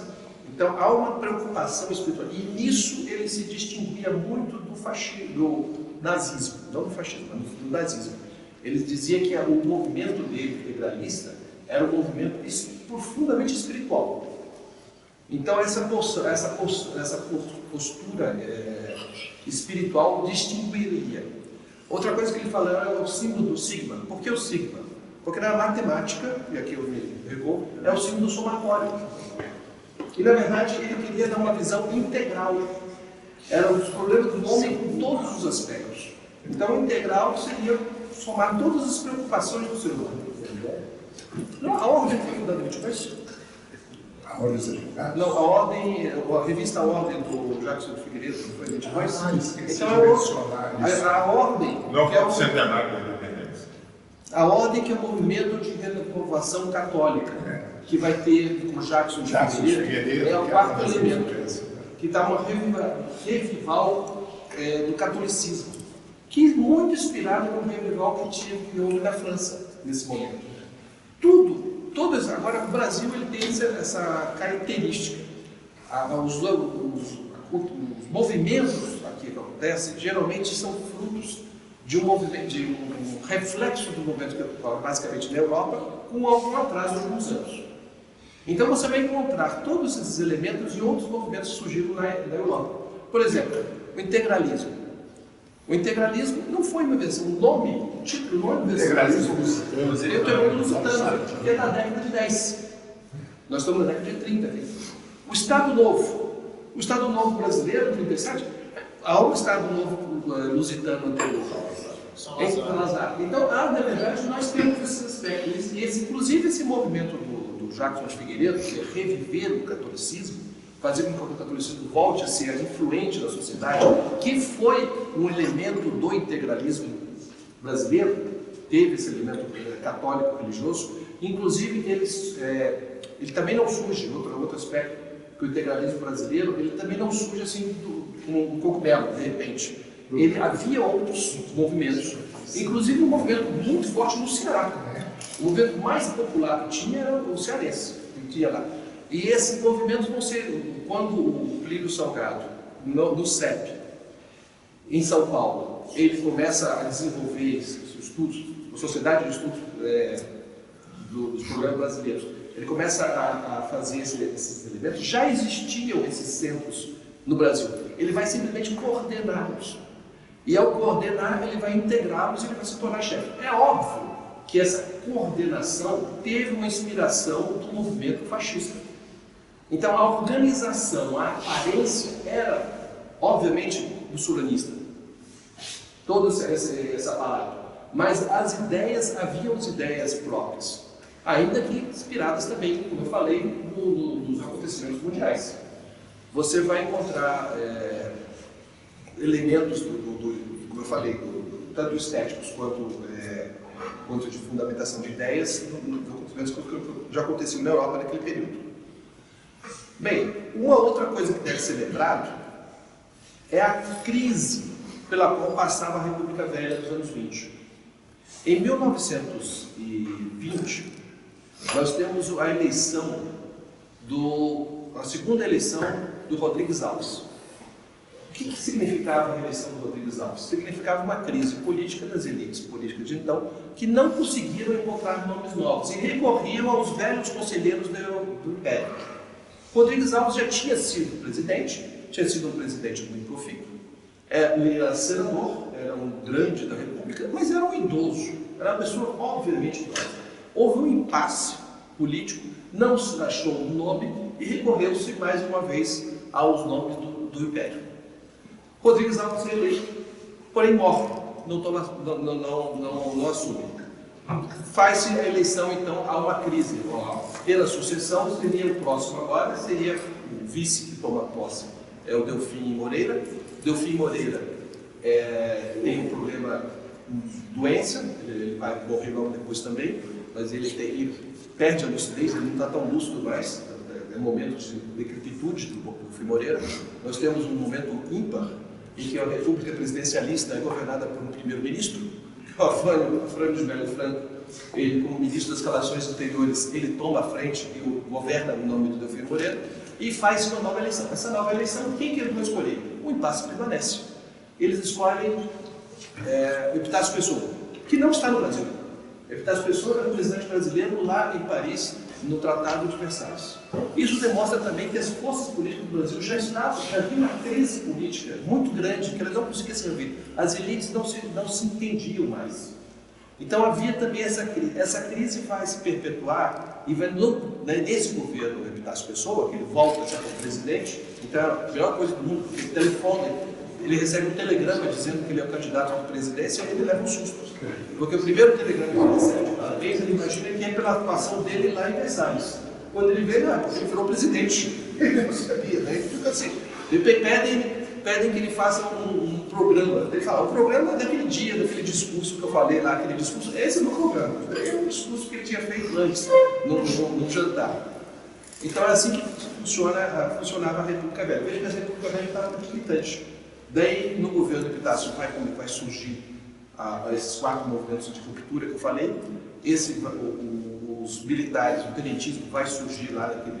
O Epitácio é uma pessoa extremamente autoritária, um coronel nordestino que não aceita desafios e enfrenta de uma forma muito arrogante, que vai ser a mesma forma que o Arthur Bernardes, que é o segundo, vai enfrentar. Então, eles vão desafiar os militares, principalmente os militares jovens. Isso vai criar uma inamosidade, uma falta de relação do exército jovem com o governo civil, que vai continuar no terceiro, que é o Washington Luiz, é o outro autoritário. São todos eles pessoas extremamente políticos autoritários da República Velha, vários coronéis, que vão criando rupturas. Então, e nesse momento, a sociedade civil começa a acompanhar, de certa forma, essa juventude tenentista dessa ruptura. Então nós temos movimentos de rupturas que vão preceder tudo em crítica ao quê?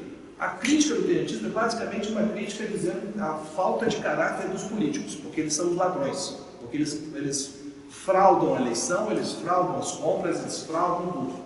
Então há um descrédito da República Liberal. Esse descrédito da República Liberal vai ser aproveitado pelo integralismo. O integralismo, o inimigo dele é a República Liberal, porque a República Liberal é vista como uma república, um estado de decadência social, em que há uma república decrépita. Então esse é o movimento que ele basicamente vai ser. Eles não se preocupam tanto com o comunismo. Até porque o comunismo ainda não tinha se revelado o que ele tinha. Eles vão contra o liberalismo. Então essa é uma característica desse nosso movimento. E ele soma esses outros. A grande coisa do Plínio Salgado é que ele conseguiu coordenar esses movimentos todos de rebelião, de contestação ao regime, à ordem vigente. E ele vai, em 32, quando foi dito, 32 lança o manifesto, em outubro de 32 lança o manifesto integralista. Em 36, ou seja, 4 anos depois, menos de 4 anos depois, ele já consegue fazer uma lista de 600 mil a 1 milhão de adeptos. Veja que maravilha, que rapidez, uma coisa. Que falam 1 milhão, eu diria que ele não recebeu, mas que seja no mínimo 600 mil.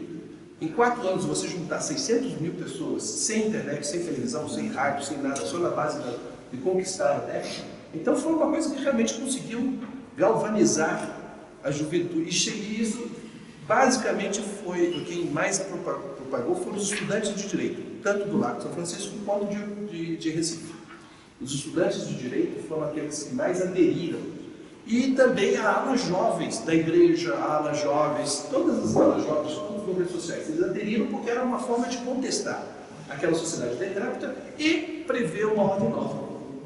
Havia, como eu falei, todo esse aspecto de admiração à hierarquia, que vinha lá da Itália e vem do momento.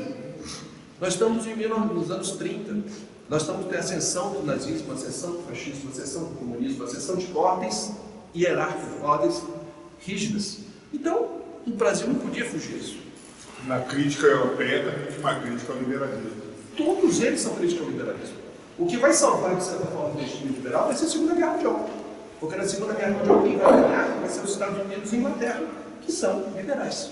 E eles vão voltar a impor. Senão o liberalismo não teria se prevalecido. Porque ele era contestado de uma forma generalizada. E aqui era contestado pelo fato de que os políticos eram considerados, os que são hoje, a mesma crítica que nós temos da ideia de político que não é. Então, e eles eram um manda-chuva. E também tem uma coisa, eles vinham de uma classe, naquela República Velha, que era a classe dos exportador, da agricultura para exportação. Então, era uma classe que também estava perdendo a importância.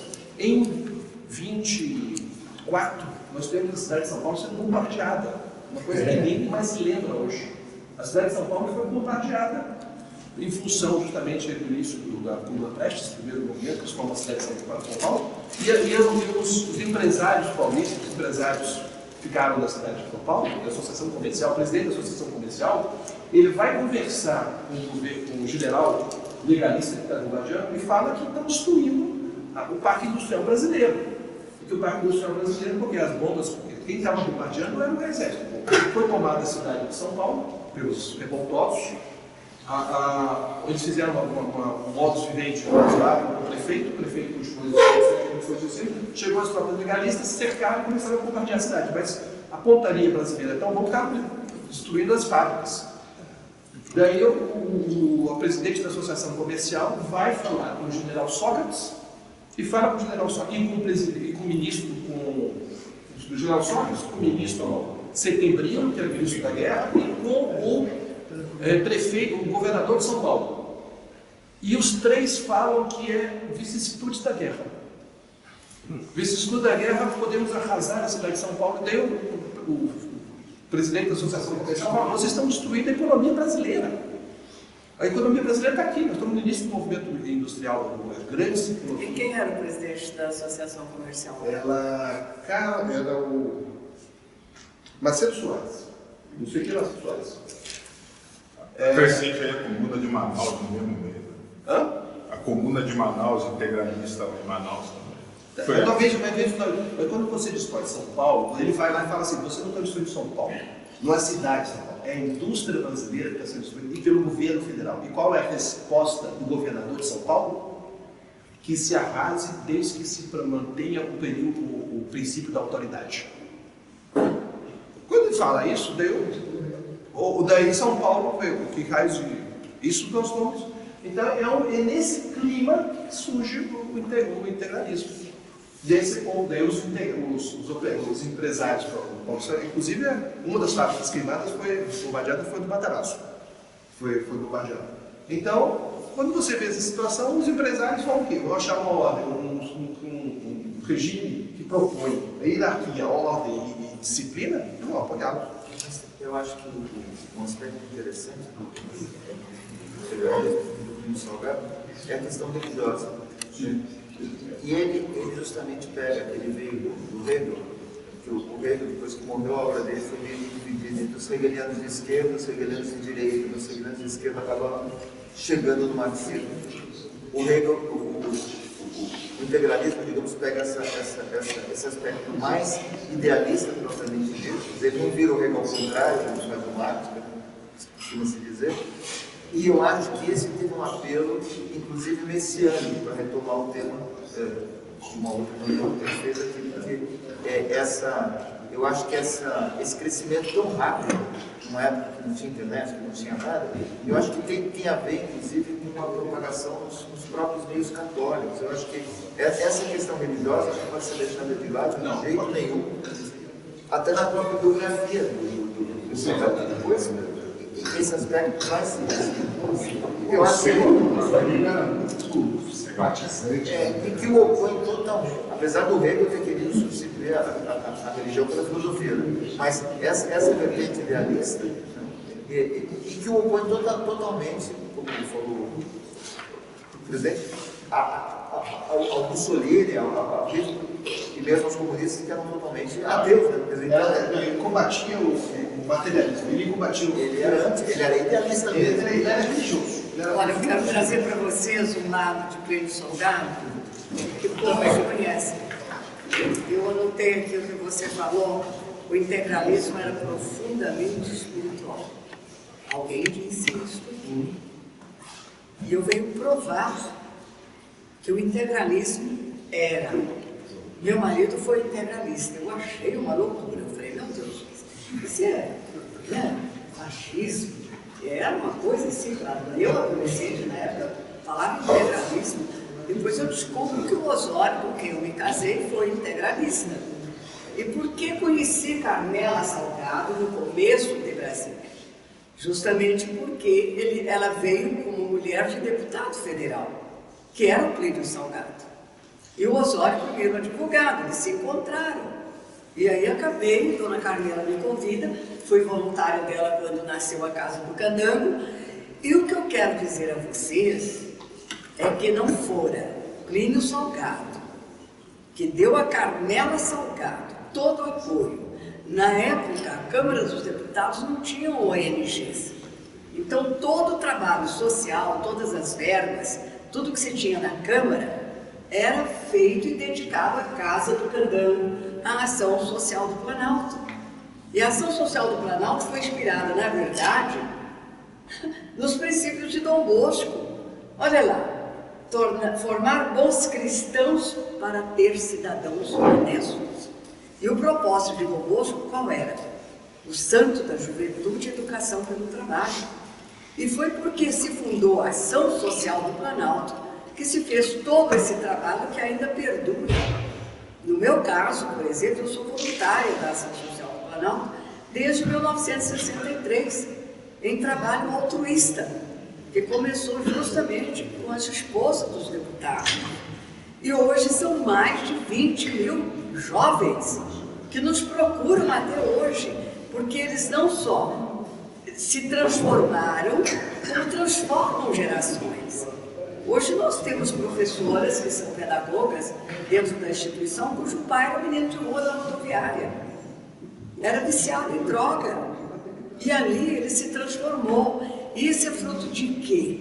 Se não do trabalho cristão de Plínio Salgado e sua mulher Carmela Salgado. Isso é que eu gostaria de trazer, porque uma das razões que eu vim, eu não poderia nem ter vindo, eu tenho até uma reunião agora. Eu falei, não, eu tenho que ir, tenho que ouvir, tenho que compreender melhor Plínio Salgado e me sinto no dever de deixar a todos vocês. E eu terminei agora, aí eu coloquei, sem dúvida, a maior prova disso foi o apoio integral ao trabalho social cristão da Ação Social do Planalto, inspirada em Dom Bosco, como acabei de dizer. República Liberal é tido como decrépita. Alguém disse isso.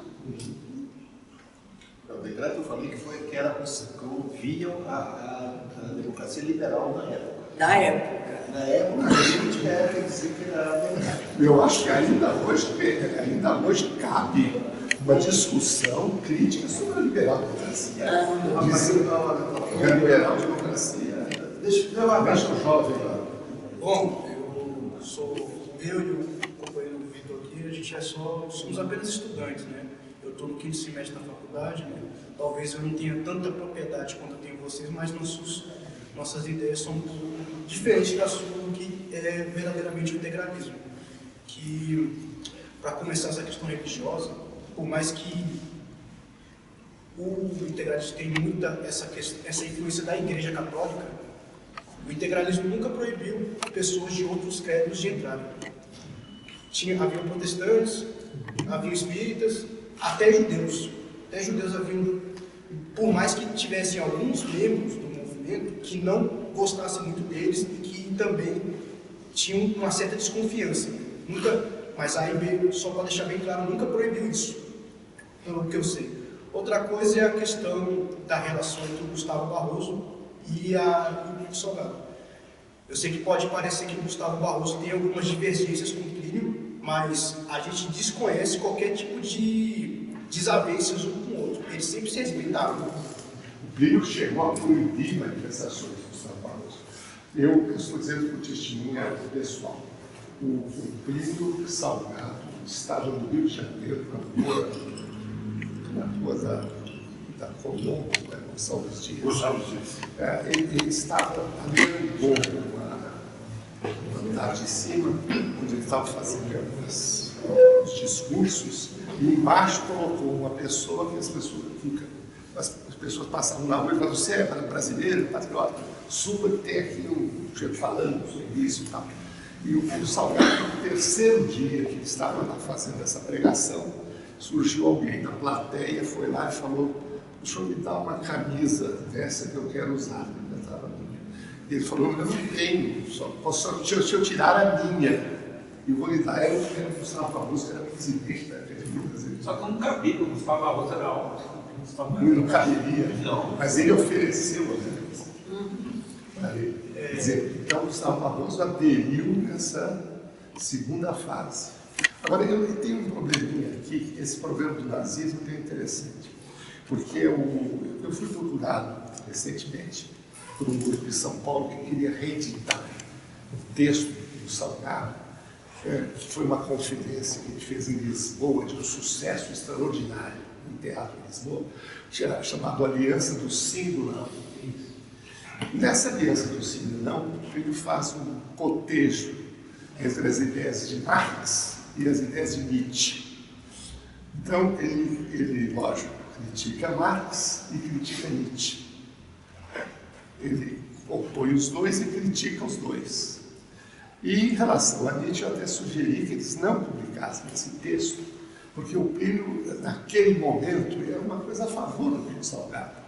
Ele, quando faz a crítica de Nietzsche, é porque o Nietzsche estava sendo utilizado pelo nacionalsocialismo, o que é uma traição às ideias de Nietzsche, porque Nietzsche não era nazista nem antissemita, ao contrário.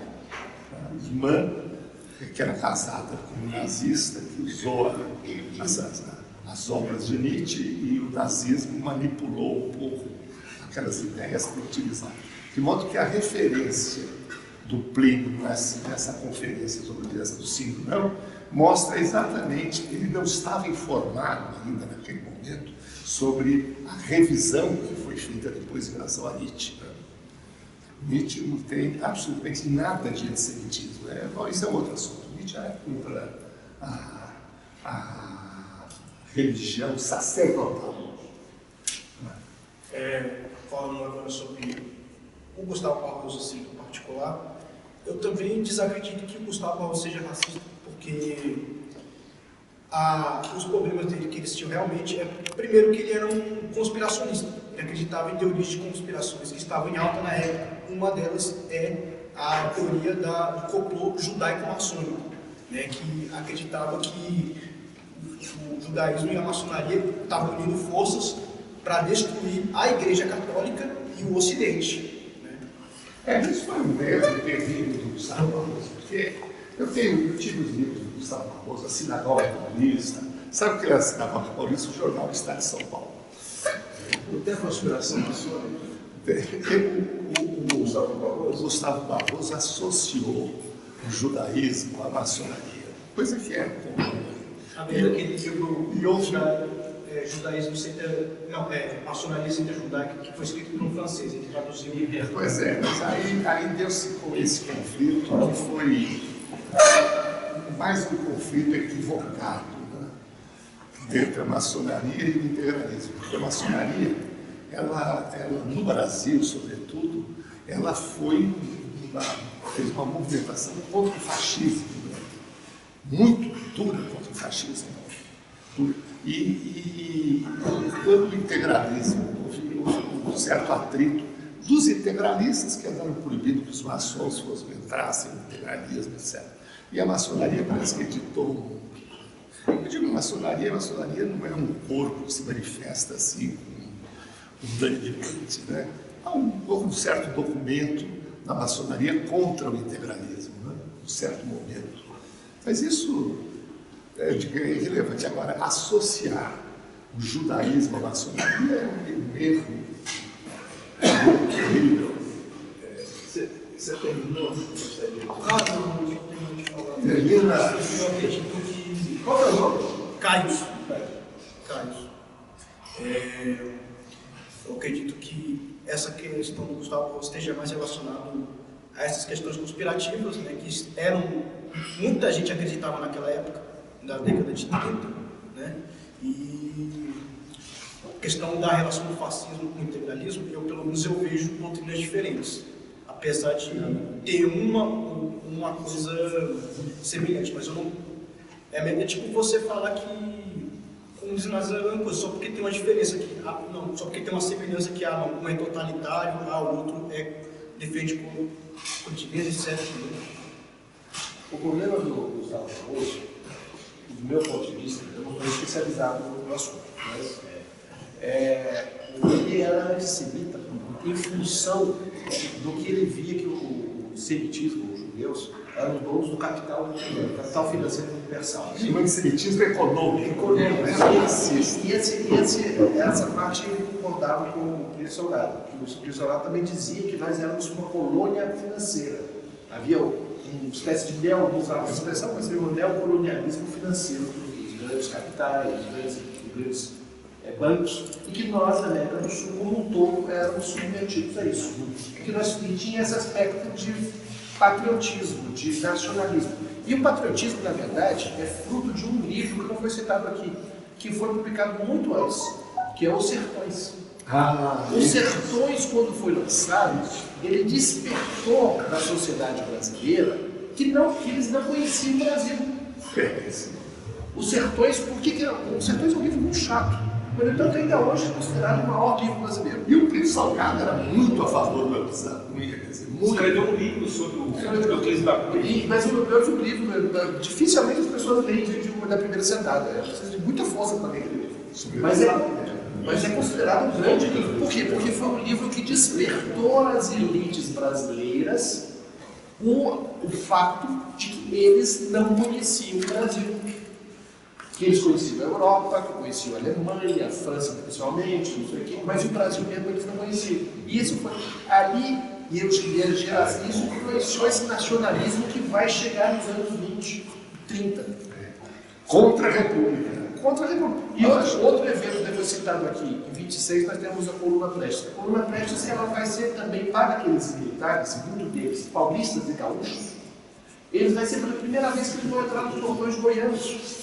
Eles são admirados pelo portão. Inclusive eles vão falar errado, uma vez que foi para o Paraná, eles chamam de Paraná.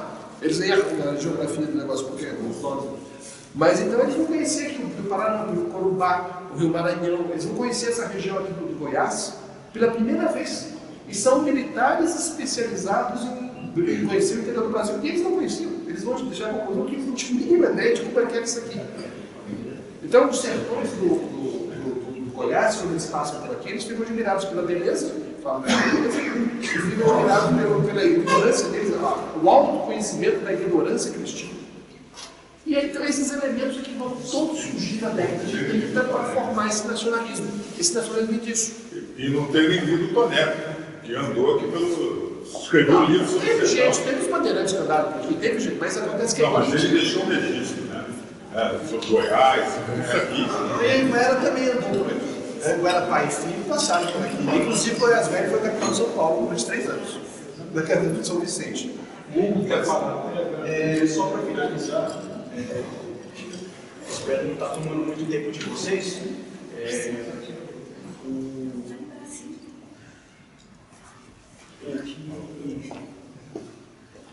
Para vocês que não sabem, ainda existe um movimento integralista até hoje, que é a FIB, né? Frente Integralista Brasileira. Eu conheço muita gente deles e assim. Tem grande? Muita gente.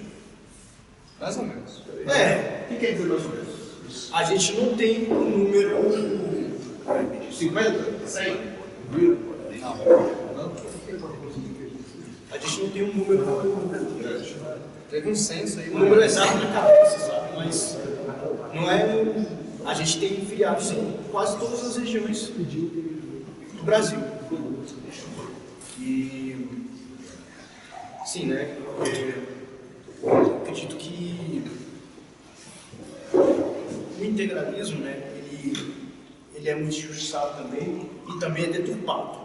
Deturpado, entendeu? Tem gente que tentam levar a gente para o lado, por exemplo, do nacionalsocialismo alemão, sendo que foi uma coisa que o Plínio Salgado, uma das primeiras coisas que o Plínio Salgado foi contra foi o nacionalsocialismo alemão, principalmente da questão do racismo, né? Acha que o racismo era incompatível com o nosso país, né? E vale lembrar também que no sul do Brasil ocorreram conflitos entre nacionais-socialistas, né? Que vinham daquelas colônias alemãs com os integralistas brasileiros, né? E uma das missões do integralismo era recuperar o ensino do sul do país, que algumas possibilidades que eu ensino alemão. E a AIB, ela teve uma importância gigantesca na alfabetização dos imigrantes do português e desvincular eles do nacionalsocialismo, né? Como o Plínio Salgado falou, muitos nacionais-socialistas, né, dos descendentes de alemães, ou melhor, filhos de alemães, largaram aquela camisa que era, eu acho que era um uniforme marrom, né, que eles usavam, para vestir uma camisa verde, cor de nossas matas, entende? Então, a AIB tem muito mérito nessa questão tanto do combate ao comunismo, da intentona comunista, quanto do combate ao nacionalsocialismo que era latente nas colônias do Rio Grande do Sul. É só isso que eu quero falar. Fala Hugo. Ouviu? Está sua vez. Obrigado. Mil parabéns. Mil parabéns pela sua palestra. Mil parabéns pela sua palestra. Peço desculpas pelo atraso, mas hoje vou dizer a minha mudança de apartamento. Saí correndo de casa, depois que a empregada foi embora, saí correndo de casa, saí com a roupa, eu estava de short, Paulo, eu passei a tua palestra inteira intrigado em fazer uma pergunta a respeito desse estigma entre o integralismo ser o fascismo brasileiro, esse estigma, Mas aí nós tivemos um relator, o professor Poletti, debatedor.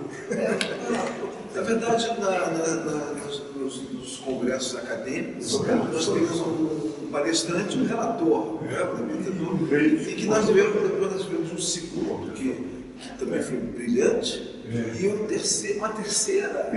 Depois nós tivemos um quarto, todo mundo aqui, que é o Ivan. Nós tivemos um quarto. Então, à medida que vocês foram falando, as minhas dúvidas foram se diminuindo ou aumentando mais ainda. Mas eu só queria, eu gostaria, dentro desse contexto de elogios a todo mundo, a corroborar com a intervenção do Dr. Menck, de que o integralismo estava dentro de um contexto de uma época. Eu faço uso aqui da ideia do Hobsbawm, da era dos extremos, quando ele fala que o século XX, ou seja, foi o mais curto da história, que começa em 1914, quando o liberalismo entra em colapso e termina na queda do Muro de Berlim, em 89, quando os extremos entram no colapso e voltam o neoliberalismo. Mas esse período de 14 a 89, segundo Hobsbawm, foi um período de experimentos. Inclusive o experimento mais bem sucedido que foi a social-democracia. A social-democracia, o welfare state, né? O Estado-providência. Dentro do Brasil, nós tivemos uma questão que é a República Velha. Absolutamente, ela já nasce esclerosada, porque o Segundo Império, como você é um fã estudioso, ele vinha numa vanguarda progressista, tanto nos costumes políticos, como econômicos, sociais, tecnológicos. Era uma das nações, ou seja, o imperador era um dos estadistas mais avançados do planeta, mas puxava o país para frente. E nós tivemos um retrocesso nas oligarquias. Nós tivemos um retrocesso profundo, que durou 40 anos. Uma noite que durou 40 anos. E que, exatamente em 1922, como você lembra, é quando, 32 anos depois do início dessa noite, desse buraco negro, dessas trevas social, política, econômica, e São Paulo foi na contramão e se industrializou na marra, né? contra tudo, contra todos, contra eles. Nós tivemos exatamente 4 eventos. Eu consegui gravar 3, o quarto é a Fundação da Ordem, a Renovação Católica. A Renovação Católica, né? O primeiro aparece no contexto, após a Primeira Guerra, da contestação, ou seja, da queda do modelo de um liberalismo clássico, daquele cada um por si, Deus por ninguém, que era no qual tivemos vários experimentos.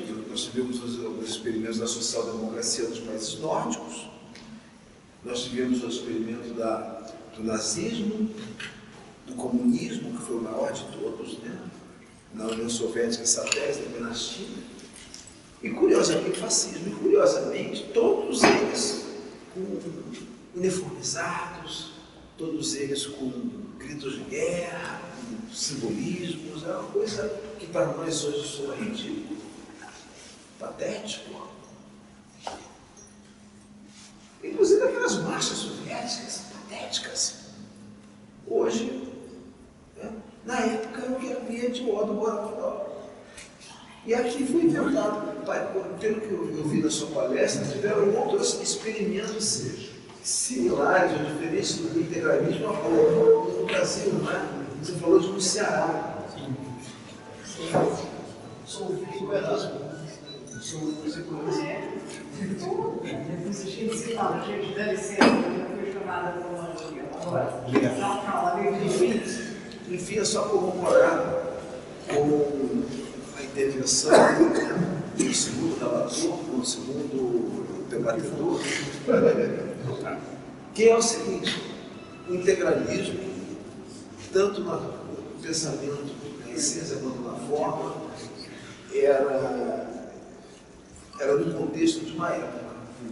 No mundo inteiro. Sim, nos Estados Unidos teve o Fordismo. Nos Estados Unidos, que é denunciado, pelo menos naquela alegoria do Huxley, a atividade ao mundo novo, o Fordismo também é um Ford era antissemita, que é outro experimento. E tivemos esse experimento aqui. E no fim, ao longo do século XX, após a Segunda Guerra, não prevaleceu o liberalismo, não. Prevaleceu a social-democracia. É isso que eu observação fazer. Enfim, é isso. Eu não concordo muito com a teoria. Existe o integralismo como movimento que estou falando em 1932. Agora, vamos pegar, por exemplo, o Miguel Reale. O Miguel Reale continuou integralista. Apenas ele faz um adornamento. Entende? Quer dizer, o pensamento integralista continua presente por caminhos diferentes. Um, por exemplo, do Goffredo Terry Júnior. O Goffredo propõe dentro da representação diferente do Plínio. A outra é do Reale. Então, é interessante isso, porque você falou da social-democracia. A expressão social-democracia é uma expressão marxista, da Rosa Luxemburgo, da Alemanha. Ele batizou uma das filhas de Rosa Luxemburgo. Não, é verdade. Ele batizou naquela época já. Os amigos chamam de Salgadinho. Ele batizou o segundo de Carlos, a que os amigos chamam de Lacerdinho. Carlos Frederico, Fernando de Lacerda, Karl Marx e Friedrich Engels. Ele batizou o terceiro de Miguel, que os amigos chamam de Realinho, e a quarta, que é da Paverana, a Rosinha de Luxemburgo. A quarta é Inês, ó. Que homenagem a Inesita Barroso. Porque o problema é o seguinte: os partidos sociais-democratas da Europa, tal como o Partido Trabalhista inglês, abandonaram as teorias marxistas-leninistas. E depois dessa transformação, o Reale faz que não é um jogo de palavras. Em vez de social-democracia, democracia social.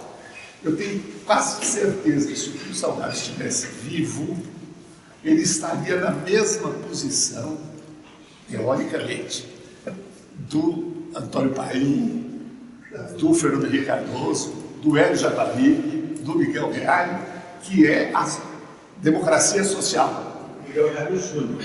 Miguel Reale Júnior é o Miguelzinho. Esse é só juiz. Miguelzinho. O Miguel Reale Pai, porque aqui é você conservar determinados valores do liberalismo e voltar ao desenvolvimento social, econômico e democrático. Agora, as críticas à liberal-democracia é uma coisa evidente. Dizer que o Brasil tem uma democracia, não tem participação do povo, não tem nada. A Câmara dos Deputados, o Senado, reflete um pouco a sociedade, então não tem expressão democrática. Né? Mas